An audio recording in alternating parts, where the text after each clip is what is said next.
Мгм.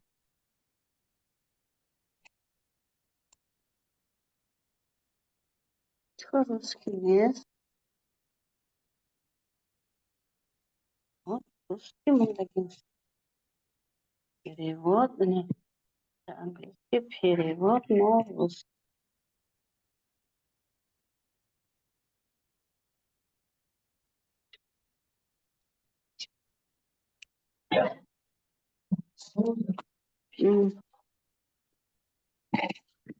Assistente, neydi sen?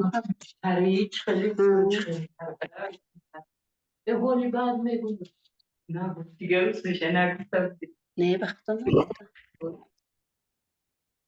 Ben de kurtarım.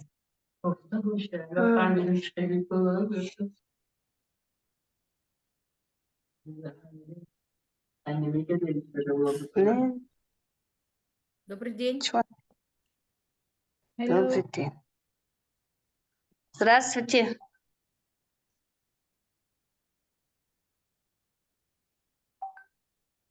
Ne kuştu? Kuştu muydu Atisara? Spor. Ne iyi. Слышно, да? Да, слышно. Все хорошо. Я Да. Карабева Султанам из Таджикистана. Да, Аида из Кыргызстана. Спасибо. Приветствую всем.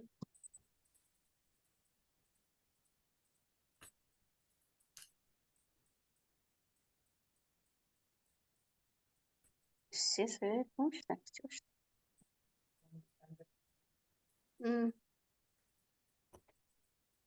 Hello.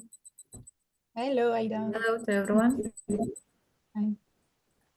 Hi everyone. Hi Aida, how are you? Very good. And you? How was your travel back? Thank you. How was it?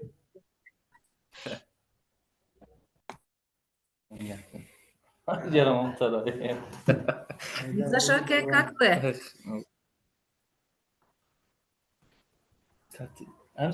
Айда Бону, салам алейкум. Здравствуйте, как вы? Как долетели назад? Спасибо. Да. Я очень рад опять. Классно, я вас вижу. Знакомый лицо. Да.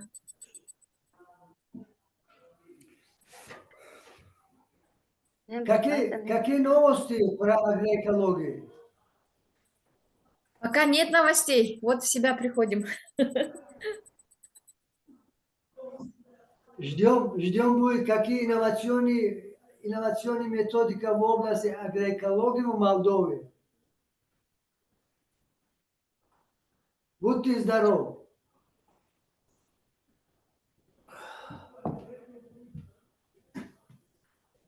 Ну как возвращались в Киргизию?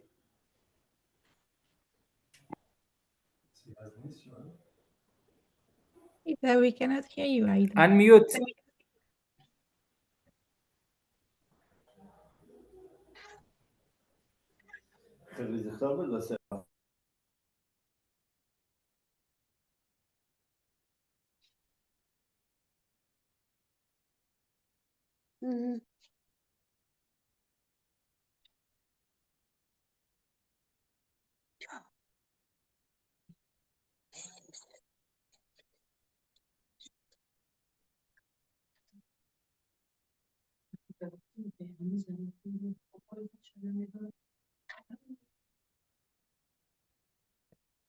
Ki? Webinar, seminar, خواستیم من درو باید بشید.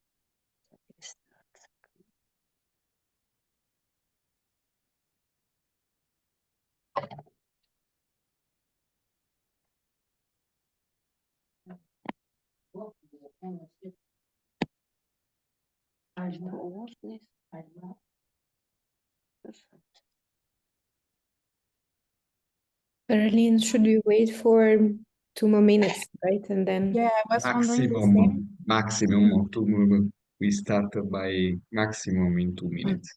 Okay. We have 37 registration for that one. Mhm. And usually we have half joining, so we can hope for a bit more. Mhm. Hello, Anka. Nice to see you here. Hello. Maybe I'll show myself. Hello, привет. Nice to see you. Nice Hello. to see you. Really nice.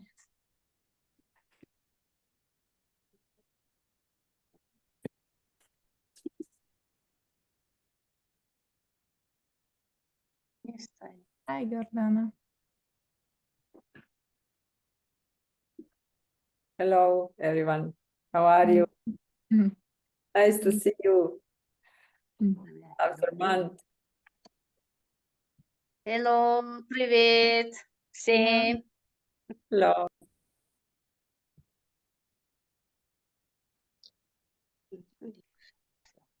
Hello. Hello, everyone. Katina. I'm traveling, so outside, but I'm working as Okay. soon as I have time.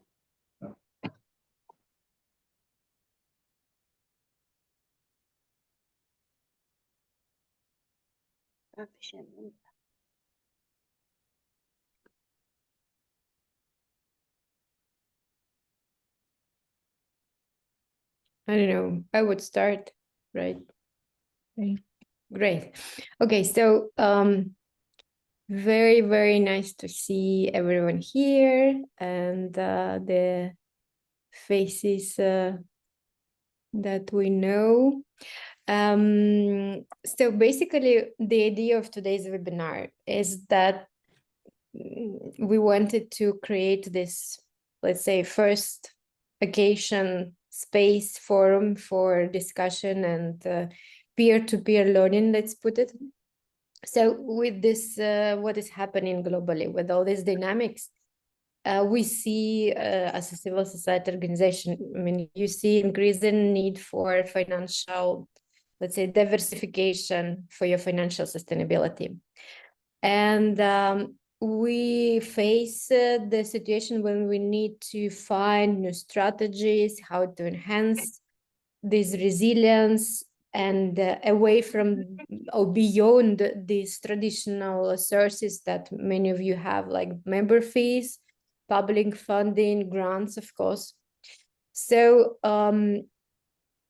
as I said, this is the very first moment. This is a very participatory moment that we wanted to have as the final concluding occasion in the Bilim series.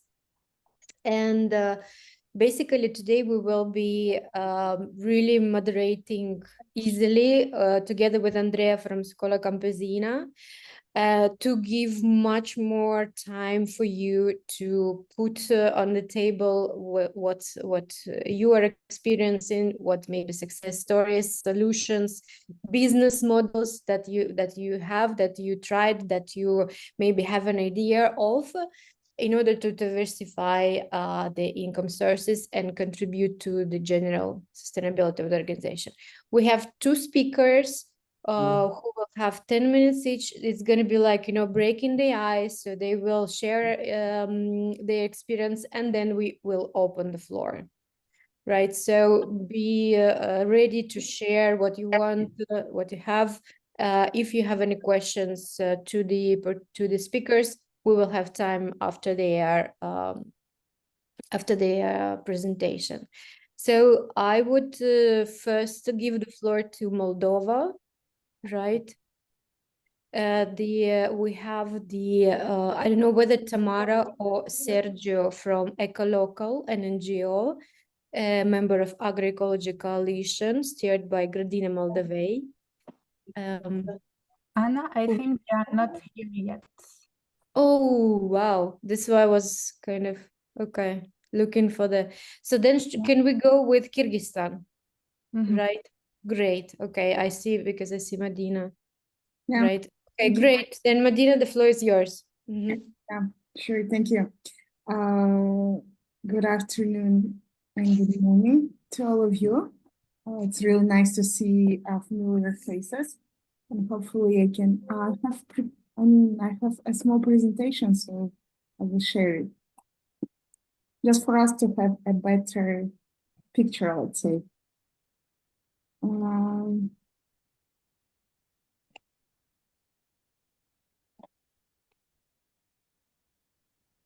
Okay, is it good now?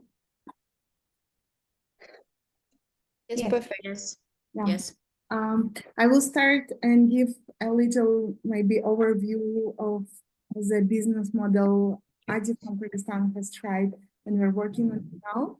And then Aida is here in the Zoom. I think maybe she can complement what I have said later. So Sebet Farmers Market, the conceptual farmers market, we started to work in 2020, end of 2021 in Bishkek. So the idea was that we have small scale farmers like everywhere else who has an issue of entering the market because of the small amount of products they have. They cannot be competing with the big players of the market. They cannot be working with the grocery shops because working with the grocery shops means you will need to, constantly provide the products. But farmer's product is small amount. It can finish anytime, first of all. Second, it can be a seasonal product. Third of all, it doesn't mean that it is necessarily, well packaged with all the required standards of the market. So farmer's product is something like home style, right? This is what we imagine when we talk about farmer's product. Apart from that, small-scale farmers' product is always something grown, produced in a small amount, in a small hectare of space, which means clean, what we like to say always, in a better quality. So from other side is the consumers, urban consumers who are always seeking to find a good quality farmers' product, but they cannot do that because of the big market products, and you never know. Whenever you're buying a vegetable or whatever, you never know what is it coming from, who is behind this product. So the lack of communication, the lack of entrance to the market, lack of information for the urban consumers, and all of this came and end up in the idea of Sebet market shops. This is like a little bit of background of the market. So the first, when we just started to work, we had a small corner in the middle of the city, the corner of the coffee shop. So the coffee shop itself was, working in a concept of supporting local production, so healthy dieting. So in the middle of this coffee shop, like you can see on the pictures, we had a corner where we started to. So this was a place, let's say, for all the small-scale farmers' product. And we had totally different conditions of collaboration. So they could provide product at the amount they had for the season, whenever the product is available. We didn't have strict restrictions of the amount and logistics. On the other hand, small-scale farmers is very, sorry. It's very far from the commerce type of relationships, right? So they often lack of information on how to do packaging, where to order, what will be the better packaging, let's say, if you're talking about eco-friendly products, what amount they will need to do packing. Is it like a small amount, like 1 kg, half kg packaging is better for urban consumers, or what type of what varieties of tomatoes or cucumbers they will need to grow? All of this information, they were lack of it. So we were trying to, gather to get this information, feedback from the urban consumers, to communicate to farmers. So where we could link, we could play in the middle of these two actors of the situation, and to provide that communication which they didn't have. Back then in 2021, and if I'm not mistaken, until now, we are the only market working in this concept. By now, like 3-4 years passed. By now, we have some kind of alternatives, let's say, but they're working with only one type of product or something very similar. But a market as a market only for local products, only for small-scale farmers' products is the only one. I think the reason is is this kind of market. It's really hard to work on. Like it's never easy, and we have to understand it because farmers in the far regions of the country, not only in Kyrgyzstan, I believe, they'll be seeking for higher income. So if they're growing, producing a product, they will need an income right away. But working with Sebed is not always getting paid right away. It is sometimes like we will need to take time, we will need to communicate, sometimes it can go like we do the work for the whole season together. And it is also sharing responsibility. So you cannot just sell and forget about it. You will need to follow up on the feedback. You will need to listen to the consumers. We will need to talk with us. So sharing the responsibility of the product. And also letting the fear to go away, you know, talking about yourself, because Sebed never takes the awareness of the products to themselves. We never do that. So we always talk about the farmer behind the product. So keeping this awareness, following the trainers' information on how to obtain, let's say, a certificate, a simple procedure sometimes which can be hard for small scale farmers. So all of this, a lot of work just to follow this transparent relationship is not always easy. So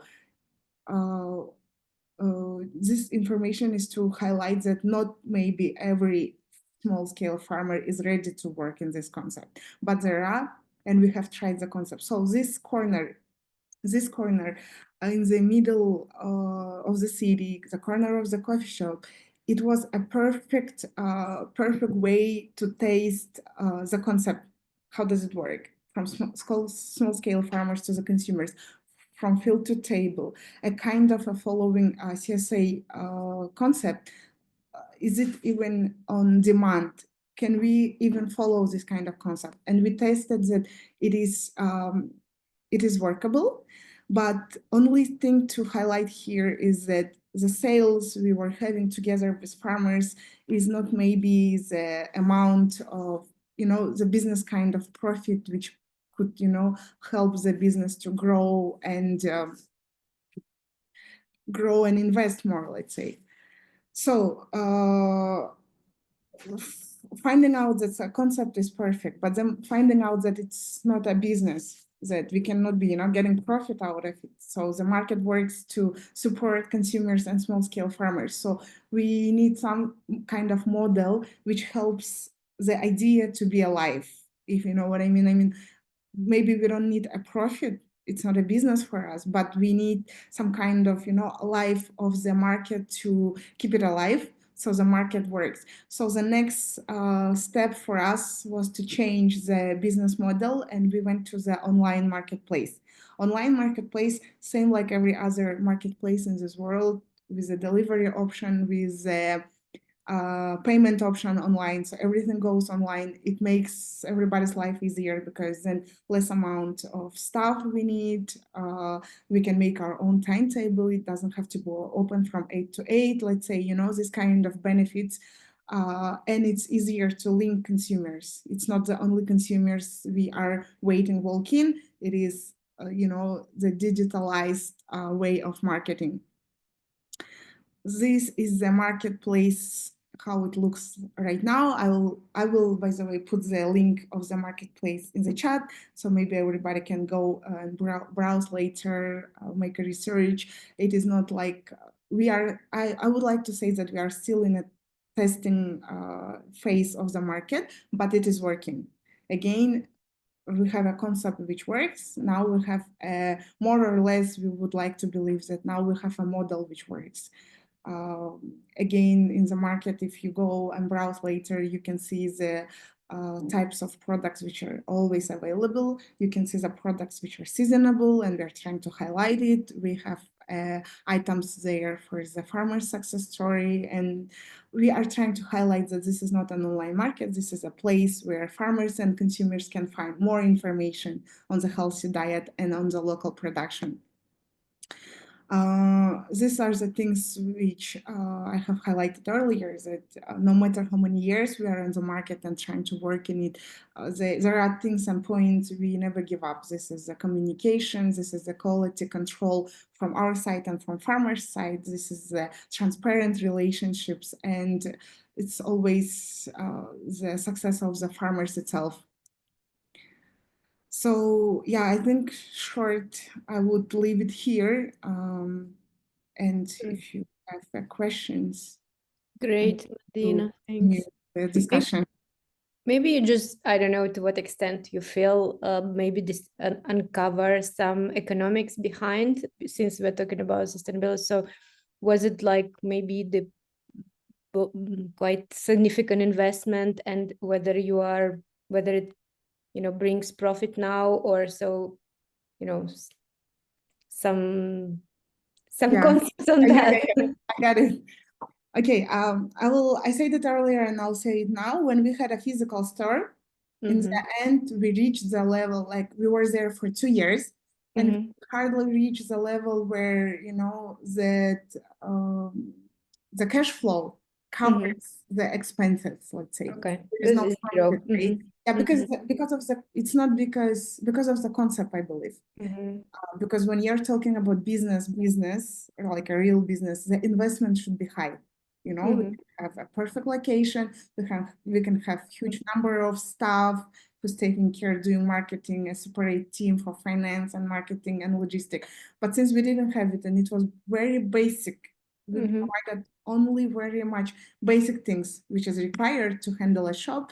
So we could, you know, only cover our expenses, which was not bad. This is what we were trying to succeed. But it is very hard because when you have a physical shop, it is rental, it's electricity, it's staff salary, and you have to be open for particular hours, which requires a lot of money. So we realized that even though this concept is really good, then in the end, if you want to succeed in that type of physical store, then you will need to become a commercial shop. There is no other way you could, I mean, like you will need to have a high interest rate on the products, and, you know, and we would have to give up on the concept of, you know, connecting farmers to consumers and trying to keep the fair price and transparent relationships. Then it wouldn't work out. That's why we switched to the online marketplace, because online marketplace expenses are way lower. Then we can keep the concept of connecting consumers to farmers, where everyone will get that fair price.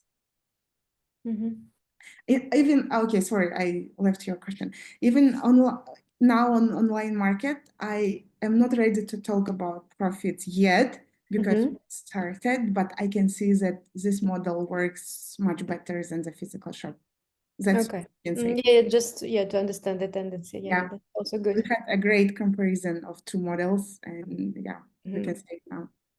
Great. Adina, there is a question of Archa on the chat for you. If the products sold in the farmers market belong to individual farmers or a cooperative? Individual. Sorry. Okay, I'm reading another question from Archa. How the prices are established? Do the prices lower or higher than the conventional market? Is it what you mean? Or there is There are another? two questions. Okay, great. I will find another one. Sold in belong to individual farmers. Okay, great question. We work with both. We work with both of them. The only criteria for us to have is farmers preferably has to be recommended, okay, by the cooperatives, by the farmers we know, from the neighbor, whatever. So the recommended farmers for us to have more or less understanding of the quality, of the personality of the farmer. And we mostly work with the individual farmers, but there are cooperatives who works not on behalf of the cooperative, who works with us as an individual farmer, but they have a background of the cooperative. So we don't have any restrictions on this point. And another question is the prices. The prices, I forgot to mention about it. Thank you for the question. So it works this way. Before we're putting the price of the product in the market, this is a choice of farmer. If, let's say, the potato costs 50, whatever, cent, then we ask the farmer, do you want us to put it at the same price on the online market? And then we deduct, and then we deduct some percentage for our expenses. Let's say 5% because we need to pay the online payment bank and whatever logistics. Or I will need to pay you 50 cents.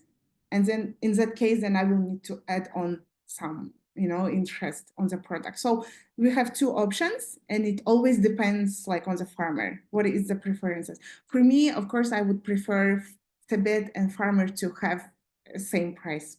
So it makes no difference for consumers, where they're purchasing the product. This is a perfect model, but sometimes they don't want to have extra actions. And then they'll be like, okay, just give me this price and do sell at the price you're comfortable in. Then we will have to work this way. But again, I want to highlight again that working on the online market is the lowest interest rate the percentage we are adding on the price because of the expenses are way lower than the physical store. So it makes everybody's life easier and it makes the product accessible. And sometimes, yes, it is more expensive than not more, but sometimes the products in our market is priced higher than conventional shop. But I have never seen that we have a product which is exactly the same in the conventional store and we are selling it higher. No, it is always a better quality. It is it's a local variety whatsoever. We can guarantee the quality only in that case we are putting a farmer's price there. So why sometimes it is higher? Because we don't like to bargain with the farmers, If this is the amount the farmer has spent on the product to produce, then we would prefer to do not bargain on the price. Yeah, Aida, I see you. Thank you. Да, я хотела добавить, я говорю на русском, перевод, да, Вова на английском слушает. Я хотела добавить, что, Мадина, вот ты не указала, что мы вторую точку тоже открывали, Бан-Бан, помнишь, да? У нас была вторая точка, такой шоу, антенна-шоп, так бы, то, что мы там несколько полок арендовали. Тоже мы и это попробовали, да, тоже действительно дорогое было удовольствие. Вот. И я хотела еще один момент отметить, что переводы, оплата идет у нас привязана к банковским переводам, электронным кошелькам, что это максимально удобно и делает нашу работу прозрачной. То есть у нас достаточно, нам кажется, такое хорошее законодательство, минимальные налоги сейчас введены, упрощенная система отчета, нулевой, да, сейчас налог. У нас даже был в прошлом году ККМ, то есть мы чеки даже выдавали. Вот. И переводы, то, что это прозрачная система, то есть через сайт они могут сразу оплатить, пользуясь любой банковской системой, электронными кошельками. Мне кажется, это такое большое тоже преимущество для, вот сравнимо то, что было с таким физическим магазином, да? Да. То есть, I will continue. I will just add a few sentences. Maybe we are not, well established where everything is automatic way of working market. Maybe, there are things which we will need to settle every time individually, but it is okay. We are not trying to be, super business model. But another things which we are trying to take care of is that online market where, let's say, every farmer has their own page and they can observe. Let's say he sent 20 kg and it's online. He can always check how many kg of his product we sold already. What is the amount we received? So like super transparent. We are trying to make it transparent, let's say. So we don't want to lose the trust of farmers. We don't want to lose the trust of consumers. So, Мадина, про Глова скажи тоже. Глова, доставку, периметр. Да. Про доставку. Чтобы был опыт, да. Опыт мы хотим использовать все существующие каналы доставки. Тоже хотим сказать свой опыт, что некоторые работают, некоторые не работают. Да. Глова, скажи, пожалуйста, Мадин.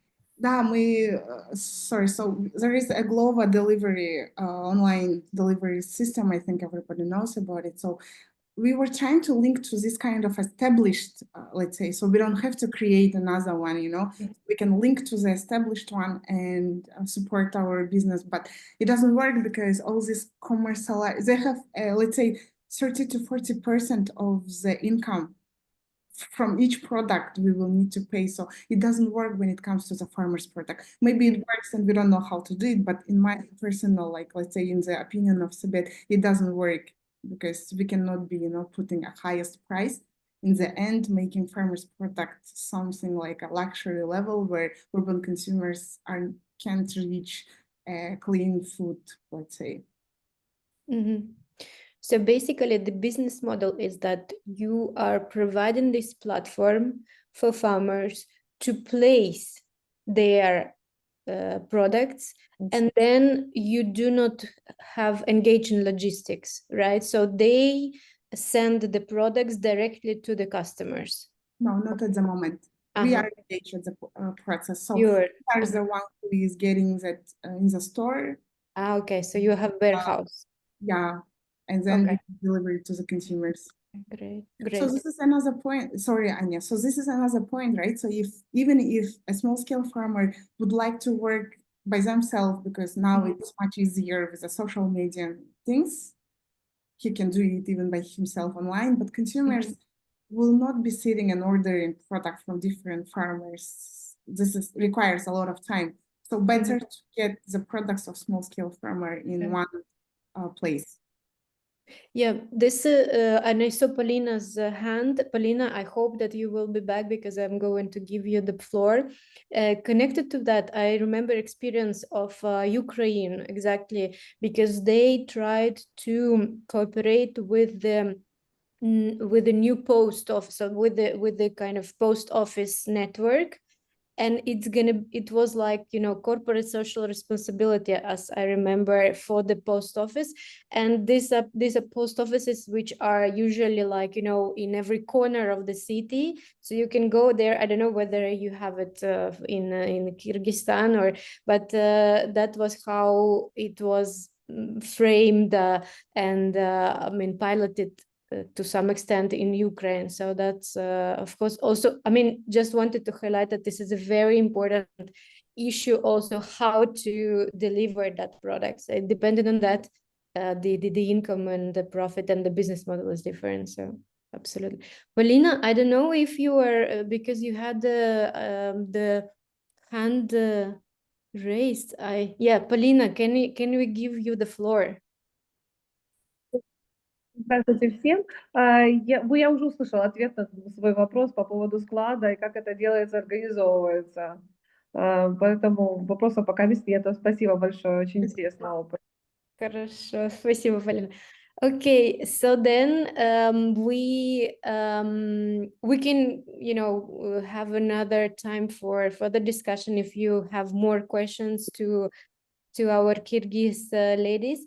Now I see Sergio is with us, so let's give the floor to Moldova. Greetings. I will present our EcoLocal association from Moldova, and if it's possible, I'll share the presentation.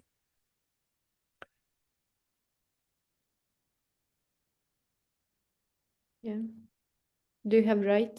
Yeah, we see it starting. Okay.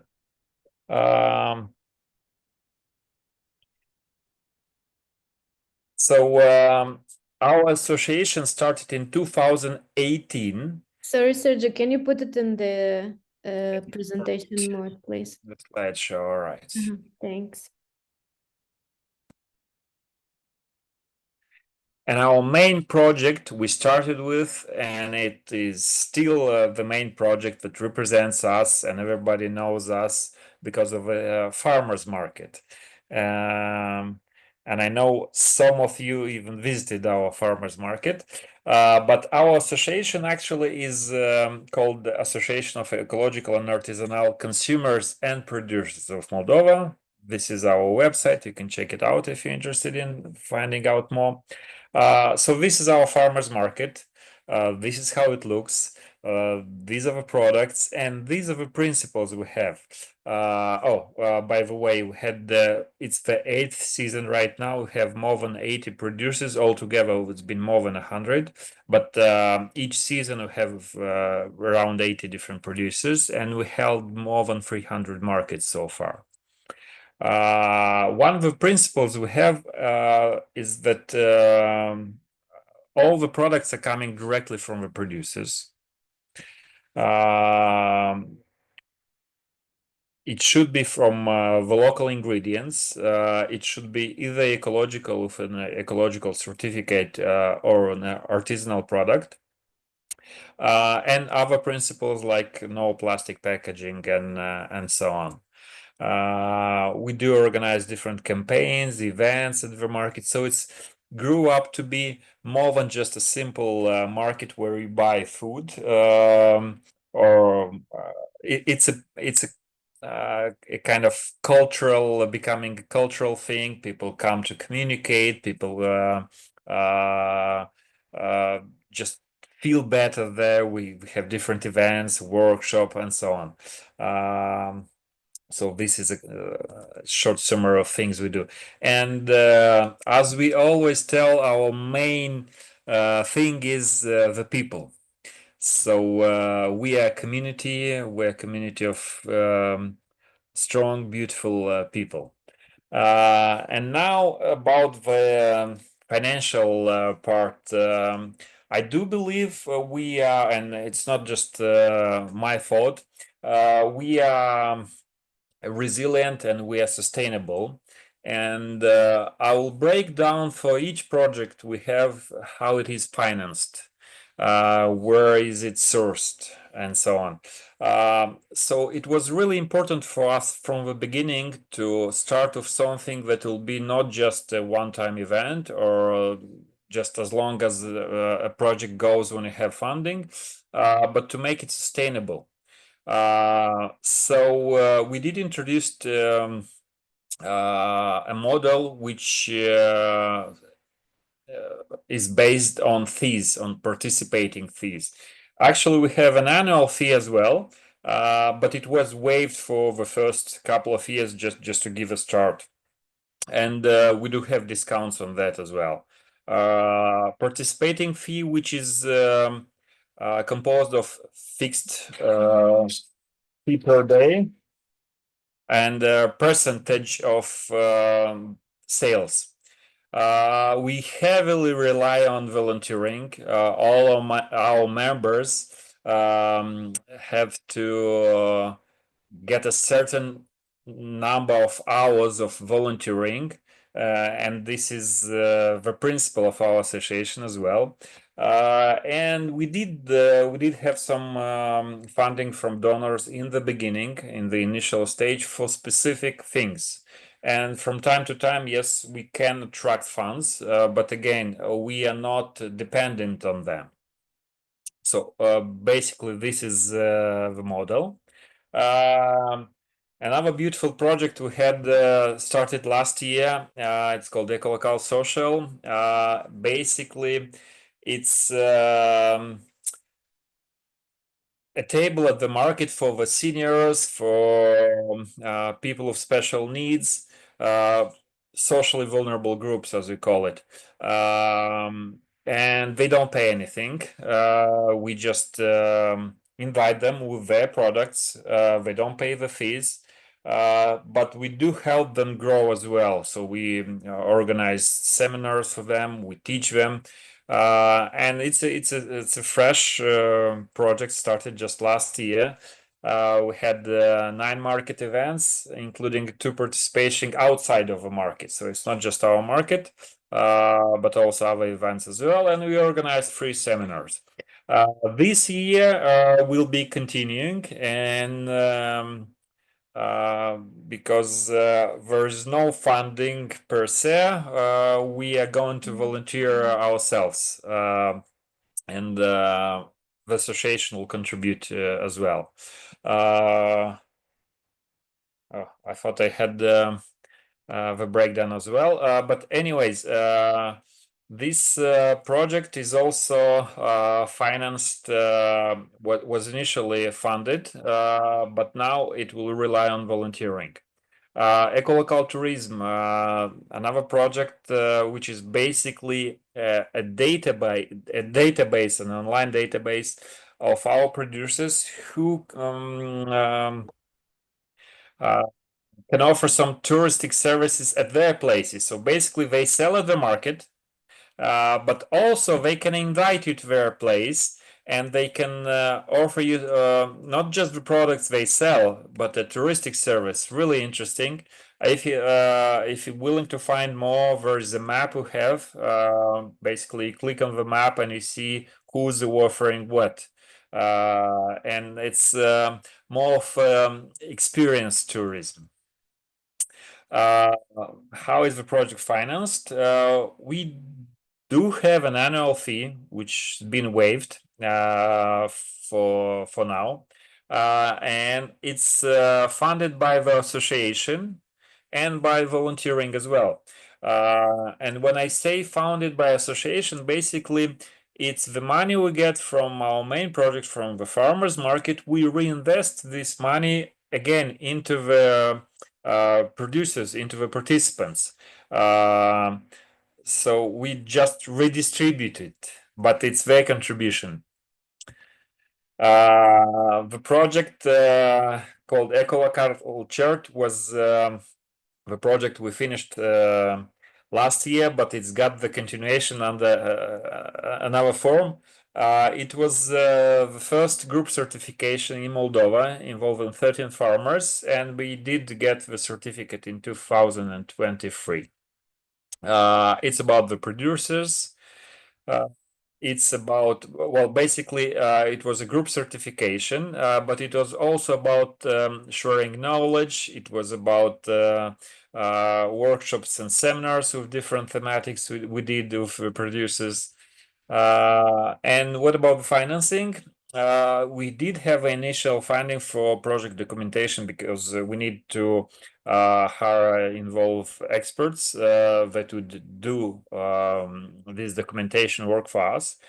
It relies on annual fees and inspection fees, and that money will go directly for certification body, for the inspections, but the association covered the management costs. So that's the part that the association took. And the continuation is PGS chart, we call it right now, but again, it's the shift from the group certification that unfortunately we cannot continue with under the current interpretation of our legislation. But we're gonna be more flexible with PGS chart, which started this year. And the financing, again, we do have some initial funding for project documentation, and we'll have annual contributions because it's a PGS system. The community is going to be involved, so that's going to be a huge contribution from the community itself. The association will contribute again from the access we gain from another projects. And we do intend for some specific things to seek for specific project-specific funding, but it doesn't mean we're gonna rely on that. So it's gonna be an extra. It's gonna be something we can offer extra, but the project itself will be running in any way. EcoFiles, it's a project that basically finds the wrongly labeled project which are not ecological, but they are labeled as so, and it is basically a volunteering job, and for some things the association can contribute as well.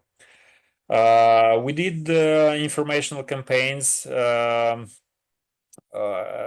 TVs, at radios, and so on, and it was again volunteering. And we did have some funding for some projects that went to the media. During the pandemics in 2020, we did have the box scheme. So basically, the market was closed, but the producers had their products, and we helped them distribute it through a box scheme. Basically, each week they would not choose individual products from the farmers. We would just make 3 different types of boxes, a smaller one, larger, and so on. It will contain bread, fruits, and everything they could. And they would just select the box they want. They would subscribe, and we'll deliver. It was like an online shop. You could do a subscription as well, pay by card, and so on. And again, we had some project funding, but it also relied on volunteering, like doing the boxes and so on. Yeah, well, when we have an opportunity of international collaboration, again, it's about volunteering and it can be project funding as well. And as you already found out, it's about the team, it's about the people.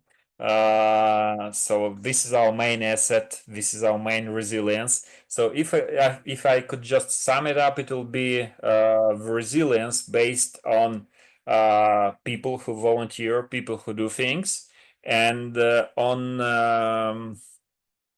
making sustainable, self-sustainable financial plans, which will not just give things for free or do for free, but will work on covering its costs. And as always, I would like to end our short presentation with our motto, which is translates to "We build trust." Thank you. Yeah, thank you, Sergio. Very interesting, very picturesque. I see no questions yet. And yes, just to reflect that indeed this is the building trust. So with maybe some less profit-making activities where you engage more volunteership, right? You build this trust, you build this reputation, so then you can, engage customers, engage payment, paid customers into the others. So this is also very important for this diversification of the business model. I see Anya. Anya put some comments. Anya, do you want to speak up a bit? Okay. Yes, Sergio. I just wanted to add up, but building trust is not just about customers, it's about producers as well, it's about everything. It's like a mentality, it's a way of like you give this trust in any way. Great. Yes, no, for sure. I see the question, how do you identify in needs growers for the social project? Well, the idea initially was because we held these kind of events for elderly people, and we wanted to help them out somehow, and we identified the people who need it and what they need. And then other different like refugees from Ukraine right now, more than half of them, I believe, are the refugees right now. So basically, yes, you just need to ask what is needed. But again, there are certain things you can do, so you just choose what you can do, what you can offer, and the idea is of sustainability. You cannot offer over and over, and that's not our expectation to just give something for free. We want to teach you, want to get you involved, so that's why we have the seminars. That's why the broad idea is just to teach them how to do this, and then they can be part of the larger community themselves.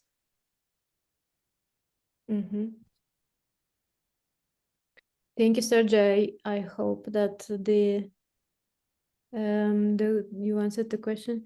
Anna, I see Anya is asking if you could please tell how you started and also the importance of partnerships with the business center that allows to have a space and good condition and storage place. Yeah, this is important. Yeah. You need to have good partners, but again, it's about the people. These partners are also people. So the idea actually started. It was like a mass thing because we knew each other from some time, and we had this idea for years. We discussed it. We had different visions about it. But in the end, it took some time for us to gather around all together with all this critical mass. And that's how it started. Because, again, I put the slide about the people, but without this need, it's not just somebody came and tell us what to do. It's us who decided we need that. We know how to do it. We're gonna do it the best way possible. And one of and actually the partners who is with us from the beginning, it was like a joke, like an offer where we asked how much do you want for the space for the farmers market, and they need. It was something they probably didn't thought of, but it turned out a very good idea because everybody's got to profit right now. And the place we have, it's very good. It's in the city center. It's got good infrastructure. So yeah, it's important to have good partners as well, and good people. Yes, this is the vibe that matters.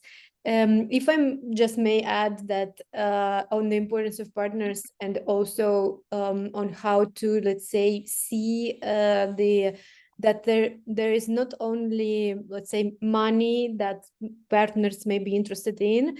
I remember when still working for Slow Food, the farmer market in Latvia.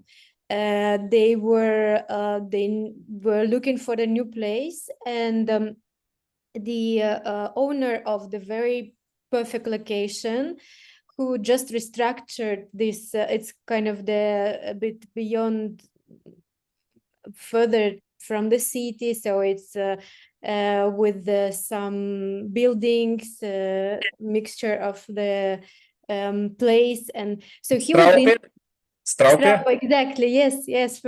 So he was На пакетах есть ваши имена. Если что, хотите. Madina?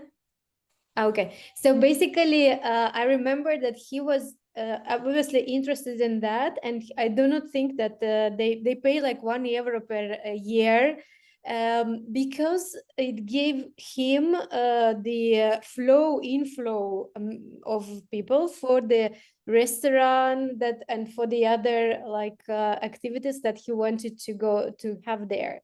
And so to populate this space that he created. So this is why it's always about finding, the right interest, talking with people and understanding maybe you do not even need to invest money, like financial research and that, but then you can find people who kind of would be interested in something else. So yes, and Straupe, I mean, I'm happy you know them because I've been there. I haven't been on the market day, but I've been there. I talked with the organizers, very beautiful ladies, very interested, and we had a lunch there as well.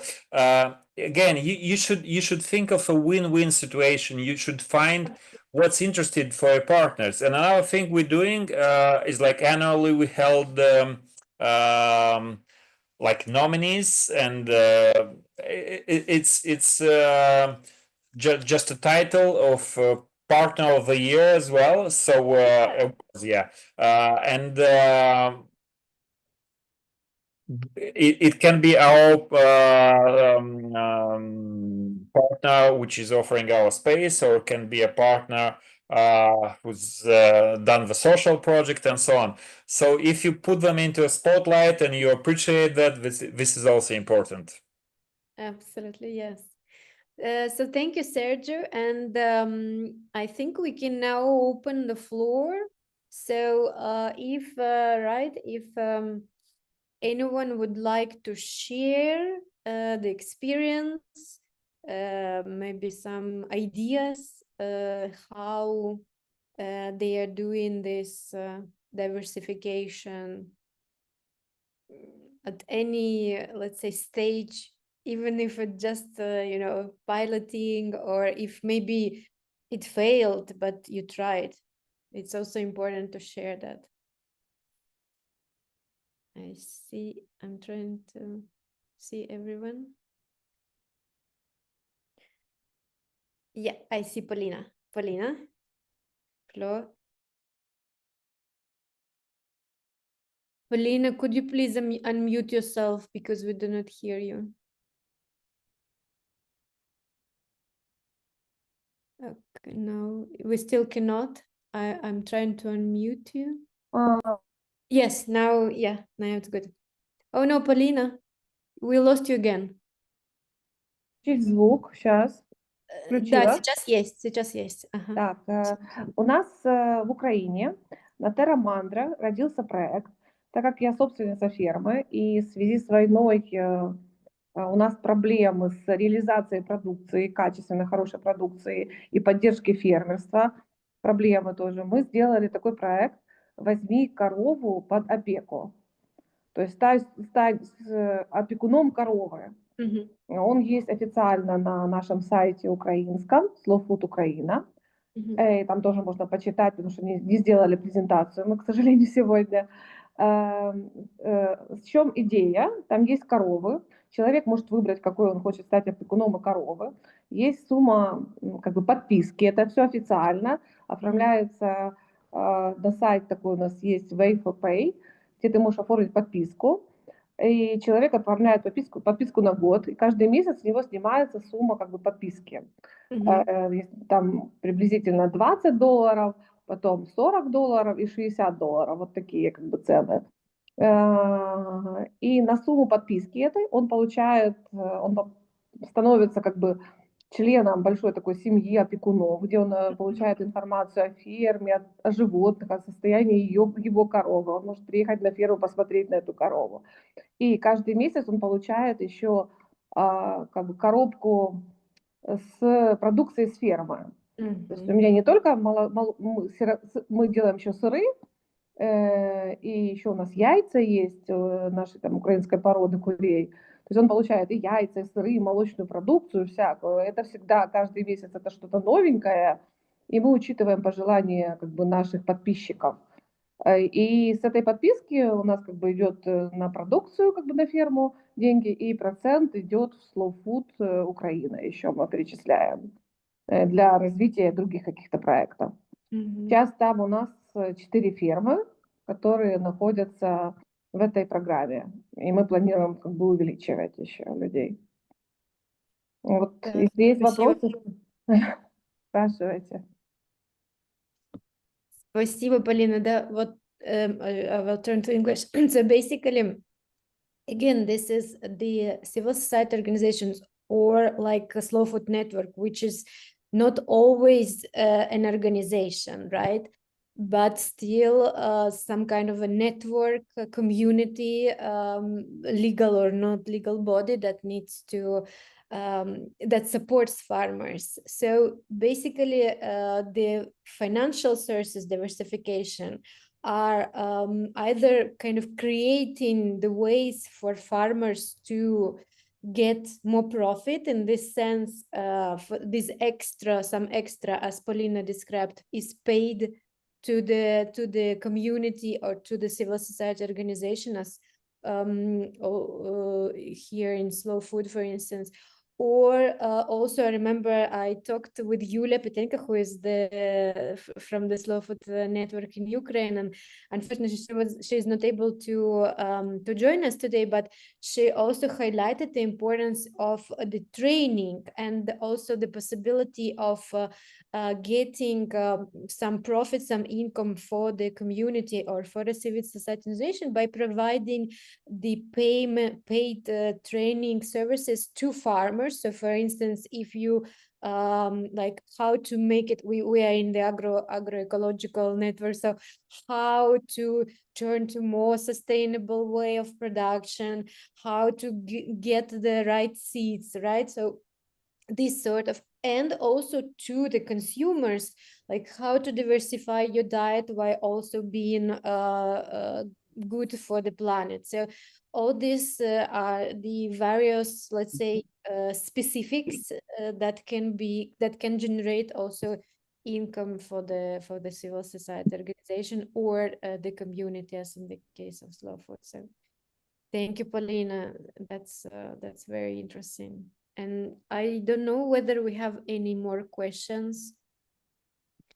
Anyone? Ну, можно дополнить. Наш следующий этап как бы идет на базе вот этой фирмы, организовывать тут, как вы говорите, семинары для потребителей, потому что это очень интересно, как бы посмотреть, как это все работает, как по животным, и рассказывать, и как бы привлекать больше людей к употреблению здоровой пищи. Да. Прекрасно. Если есть вопросы по поводу этого проекта, это очень интересно, поддержки фермы, и все-таки 10% от этого идет как бы в организацию. То есть фермер становится спонсором как бы еще для дальшего развития. Да, взаимовыгодное. Да, правильно. So I don't know if we have more experiences to share. I really invite anyone. I see. I don't know who was the first. Was it Simon? I think in my this is Simon. So Simon, yes. Hello everyone. Thank you for this this webinar. It's been very interesting, but I wanted to know whether anyone was getting involved with services, either to civilians or to the agricultural communities. Here in France, we're using partners in the sense that we have an association called Atelier Paysan, where teachers with agricultural technology help farmers build their own material and things like this. And in certain areas, especially in the south of France, collectively they've built food presses with sterilization units on the trucks. Obviously, they're used within their own associations, but they started going around as well to civil people, normal people, offering if they want to sterilize their apples to make apple juices and things like this. And obviously, okay, there is a cost at the beginning to collectively build the unit, but it's amorti reasonably quickly within 2 or 3 years, and afterwards the benefits are going back into the CSOs, because here in France it's getting very bad finding fundings, not just for farmers. Okay, there are many farmer shops in France, but for the actual associations and trades unions, well, obviously the alternative farming trades unions is getting worse and worse, and also structures like Nature and Progress. I was upset to hear from Sergei the fact that the SPG, the PGS system seems to be not recognized now in Moldavia and things like this. But so we're looking for services. I want to know whether people here have started thinking or have already got together service systems to bring in finances for our structures. Thank you very much.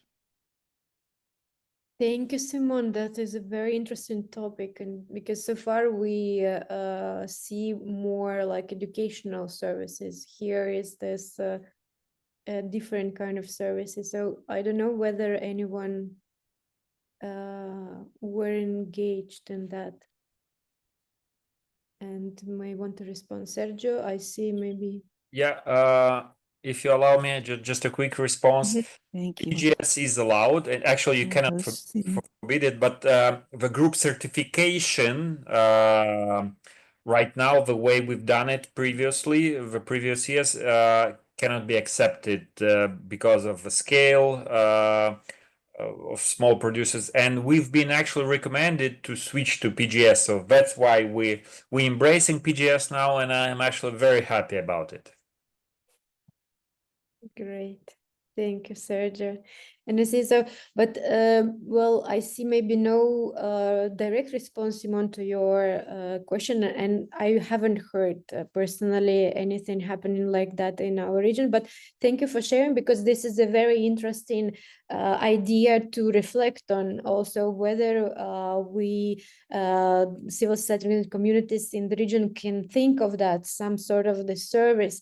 I'm like thinking, for instance, in Kyrgyzstan with the seeds, would it be something for the population, for citizens or population in rural areas, that you can maybe provide to this kind of service to the to have the diversification of the income. So thank you very much, Simon, for sharing this experience of France.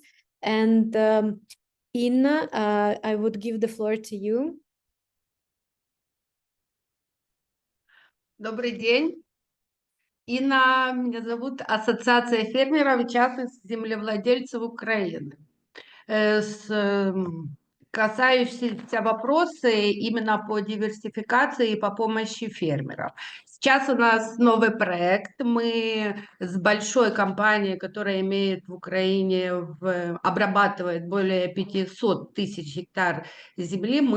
Наша ассоциация, которая представляет маленьких фермеров, мы подписали меморандум для того, чтобы наши фермеры получали бесплатные консультации по юридическим вопросам, по вопросам земельным, по бухгалтерские бесплатные услуги, а также консультации по налоговому законодательству, плюс агрономия. В любых вопросах наши фермеры, наши члены могут обращаться к ним и получать ответы. Но для того, чтобы та компания большая, которая имеет самый большой перерабатывающий маслозавод в Европе, она имела возможность купить у наших фермеров зерно. Именно не обязательно наши фермеры должны им продать, а большая компания имела возможность побороться за покупку, потому что много международных контрактов заключены, но не все наши трейдеры имеют возможность эти контракты исполнять. И для того, чтобы обезопасить себя, они идут на такие условия, предлагают такие свои услуги для того, чтобы иметь возможность эти контракты, поставлять продукцию в тех же объемах. Плюс наша организация, она существует за счет взносов. И существует она более 30 лет, уже 35 лет в этом году была ассоциацией, и у нас установлен ежегодный взнос от каждого фермера. Сейчас в связи с нашими такими не очень условиями взносы не все платят, и мы не идем на то, что исключать людей, которые не платят взносы, с наших членов. И каким-то образом кто-то может заплатить больше, кто-то меньше. Все. Спасибо, Нина. Инна, а вот как раз получается компания, которая финансирует, спонсирует консультации непосредственно фермерам, вам получается ли какая-то часть, ну, как бы покрытия вашего Нет, деятельности? нет, То есть это нет. напрямую такое, для вас это как... Напрямую, но возможность именно покрытия наших каких-то потребностей, которые возникнут в процессе выполнения их обязательств перед нашими фермерами, там организация всех этих семинаров, организация там выездов на поля, там организация любых встреч, это все покрывает сторона, которая предлагает это для нас. Это такая маленькая часть нашей работы, которая для нас новая. Ну и плюс мы имеем тоже подписанные меморандумы с нашими образовательными институтами, научными центрами для того, чтобы покрыть потребность фермера в каких-либо знаниях или в таком смысле. Все, спасибо. Да, спасибо. И сейчас Спасибо, I see also Anka added in the chat and go in European project, sorry, of the original Living Labs. To checking this out. I don't know, Anka, do you want to maybe contextualize this project, how the this could be could benefit the financial sustainability of the organization? Thanks for asking, but as far as financing, I'm the last person to ask about it. Okay. But anyway, this is kind of interesting approach, like in 9 or now maybe 7 or 9 labs are working. So it's like a little bit different yet than in Italy with the biodistretto, but the idea is just gathering local communities around this bioregional approach. So of course, financing is one of the questions that are very in very important topics, of course. So in our place, we are as far as like producers and farmers, we are just having also a group of farmers who probably will start to cooperate finally. So yeah, just I cannot like invite you to join yet, but maybe you could find some interesting articles in the substract thing, and yeah, just to see how it is going. Thank you. Great, thank you, Anka. Thank you for sharing this. Of course, I invite all of you to investigate more. And I see also Kaha. Thank you for discussion. Okay, you collaboration to share the best practices. So and I see that this is, I don't know, Kaha, do you want to speak up? And also I see the link, Family Farming Network. Or we leave the participants to explore.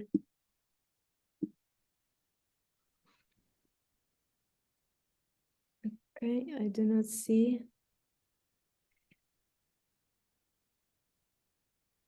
Yeah, so this is, so you can go to the link and well, we still have like 18 minutes. So I don't know, Andrea, do you, I mean, can I give some, maybe I drop some ideas and seeds. Okay, so basically, and thank you, Anka, for raising that. What we also can consider as civil society organizations, communities, is that still, despite all what is happening on the global arena, but still there is this kind of more attention paid to this regenerative economics, right? And being into the agroecology network means that we can also exploit potential opportunities that this gives to us. So what I'm saying, maybe these opportunities are not yet, let's say, on the scale, like payments for ecosystem services, like payments for results. We know about them, we've heard about them, maybe European Union, some more experience on that.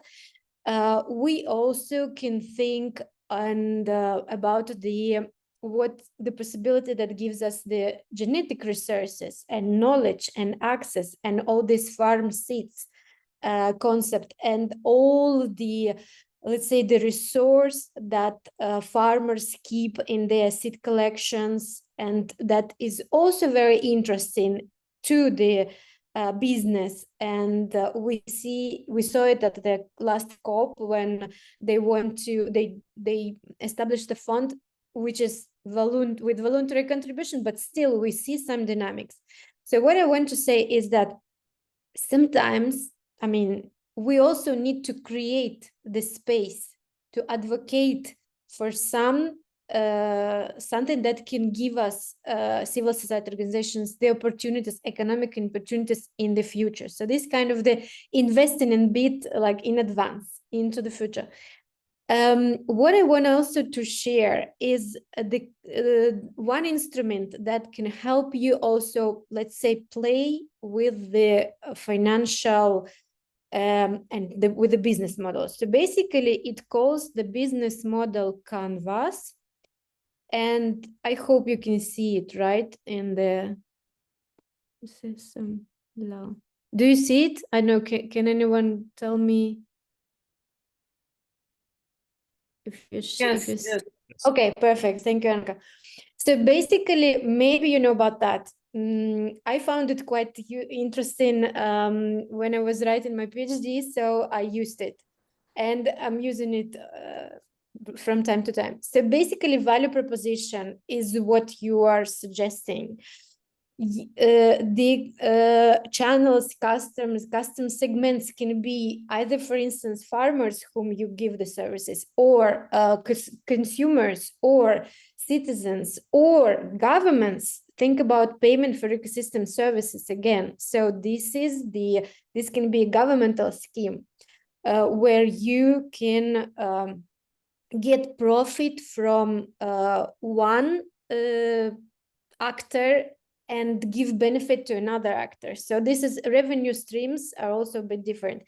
I will now share with you the example because it might be a bit tricky to understand this scheme from the scratch. Just a second. So this is I also hope you see it. So basically, I called it profit as a byproduct, meaning that you provide value, proposed value, which is environmental.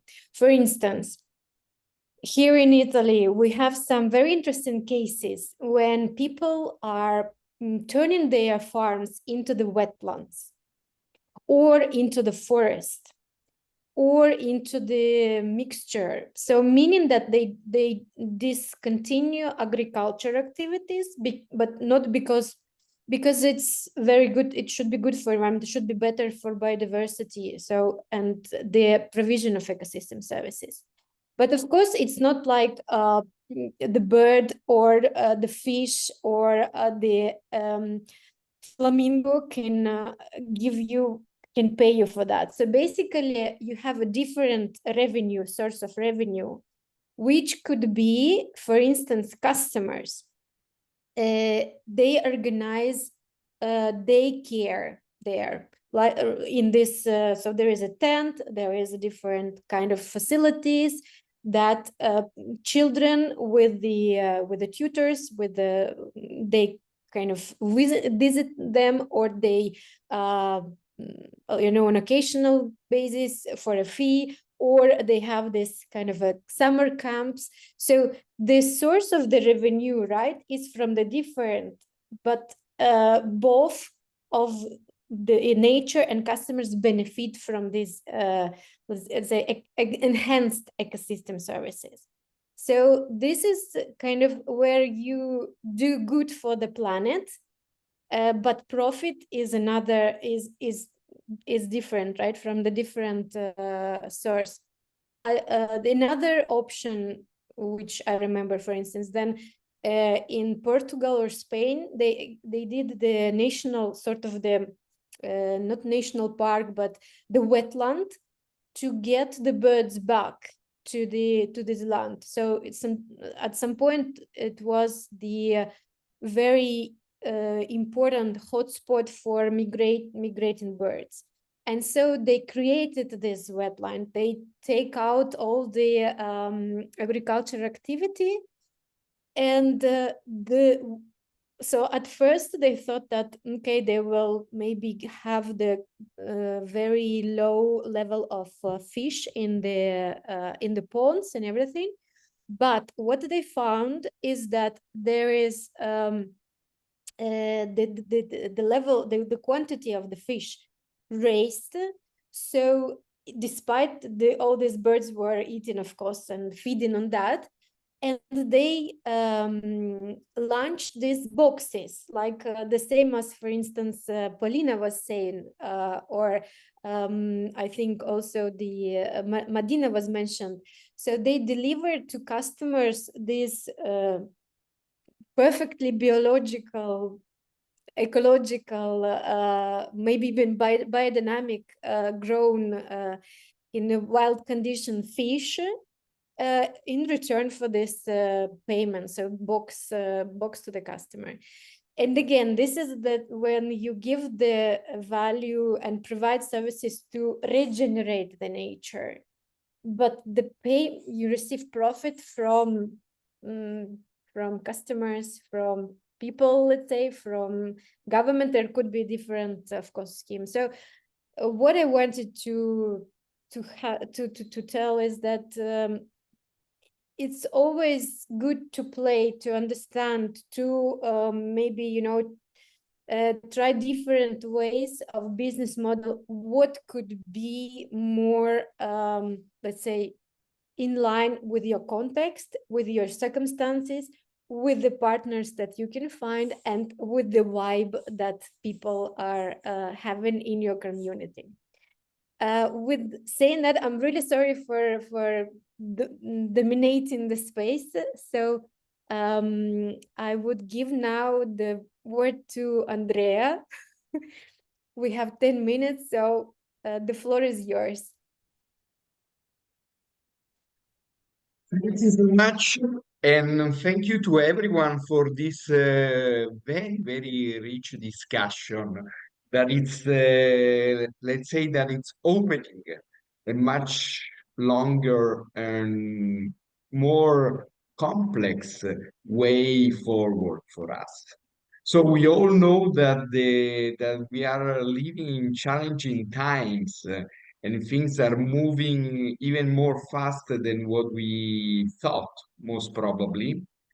But we are well rooted in our agroecology principles, and one of the agroecology principles that for us is essential is the concept of autonomy. And the concept of autonomy for us doesn't mean never be and have an individual approach to things. Autonomy means build, as we learn again today, a trust system in the community, in the organization, in the association, and from that trust system, build a sustainable, resilient way to work together. So this is something that we listen a lot today. It's how we work together and how we make a value of working together, and how can we make this mix, that it's a mix of volunteer work we listen a lot about volunteer work. So our motivation, our idea that we are doing things because we believe in what we do, no? And this is why we are talking that we are creating an economic model that is linked to a social model, that is linked to our fundamental belief on what we are doing. Because as we hear from the first moment with the Kyrgyz example, we are still looking the perfect economic sustainability, but what we know is that we have this in mind because we believe that we need to work together, and we believe that our autonomy is our future if we want to do also our work to change the policies. Because here we are discussing all kind of activities, and we can further discuss, and we will further discuss to strengthen our organization, and we can deliver service, we can deliver training, we can organize farmers market, we can organize a digital platform to provide food. We can do many things. And this is also the originality of our capacity to address this issue. And indeed, this is a dramatic change in a positive way from an approach that it was just we stay and we just wait that there is a project, there is a public funding, and something will happen. This will not be in the future. It was most probably something that didn't work even in the past, but indeed will change dramatically in the next future. Having in mind that this doesn't mean, as it was well said also by Anna now, that we don't need to fight to have better policy, and those policy are there also to use public money to support the work that we are doing as we are delivering commons for the wider public. And we have this role. So we need to build also an infrastructure in that sense, because when we are talking of benefit sharing for the farmer seeds, we need a special legislation that really allows that this benefit sharing, that it's all in all the policy in principle is there, but it's not happening. We need that this happen. This ecosystem service, the fact that we are managing a territory thanks to our knowledge, and the knowledge is key, is an economic asset for us.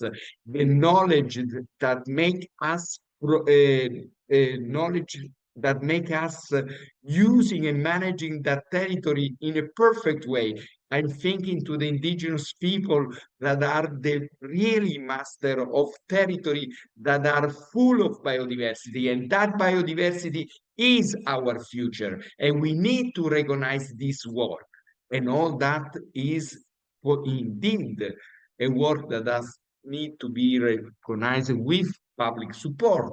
But at the same time, what we are here to discuss is how we can make this mix between our capacity to mobilize public support, but our capacity to deliver service training to the different part of our community, our members, the consumers, the farmers, all the different actors in the food system that can be entirely part of our association, or we are delivering service to them that can be somehow in support of our work.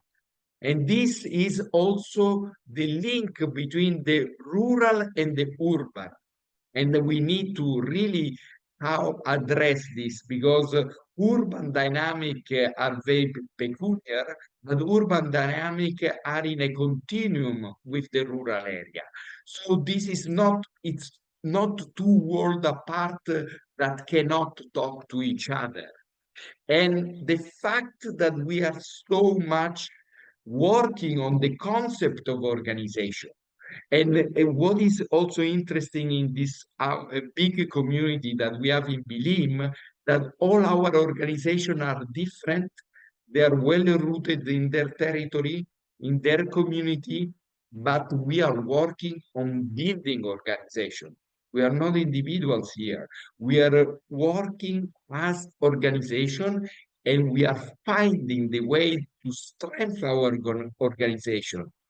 And in agroecology, for sure, we start always strengthening our internal knowledge system. That is, as I said, the most important economic asset that we have, because our knowledge is our future, is how we can really steer a resilient food system for the future. So this is really our core of our work, how to strengthen our knowledge system. But strengthening of the knowledge system can also allow us to deliver a number of different services that can be also a way to support the work of the organization itself. And indeed, we always listen a lot to the concept of membership fee, because the work that we are doing is strengthening the members of the organization. A stronger member of the organization makes stronger organization themselves. So those two things are linked. Organizations are not something apart from their members if they are sound of organization. So strengthening the members, strengthening the capacity of the members to access to market, to have a better consulting, to have better service. This means that you are making your organization stronger without any doubt. So this is also very interesting that all that is happening, and it's very difficult, it's very challenging, but this put all our organization in a very strong position when we need to start to negotiate new policies, because this is also our role. Indeed, we need to move the policy for a sustainable food system based on agroecology, based on the ethical principle that we also always promote. So those are the things that we need to work much more in the near future, and this webinar was really a fantastic start to think from all those different points of view. So I really thank you so much for that. My last say is that in particular for all the organization participating to the Bilim Forum in 2 weeks in Moldova, I really remember you to participate to our next webinar on the 13th of May in preparation of the forum. Thank you so much, and thank you to all the speakers, and for sure, thank you also for our fantastic interpreters. But Anna, I leave it to you. That's thank you again, also from my side. Thank you, Andrea. Thank you, Caroline. Thank you, Maria, for this indeed very hard work of interpretation. So, and thank you all for speakers who shared with us the experience. So let us be strong and resilient in these times, and of course having each of us, by side is very important. So see you on the next occasion. Thank you. Thanks very much. Bye-bye. See you. Bye-bye. Bye. Thank you very much. Bye-bye. Bye-bye. Thank you. Thank you. Bye-bye. Bye-bye.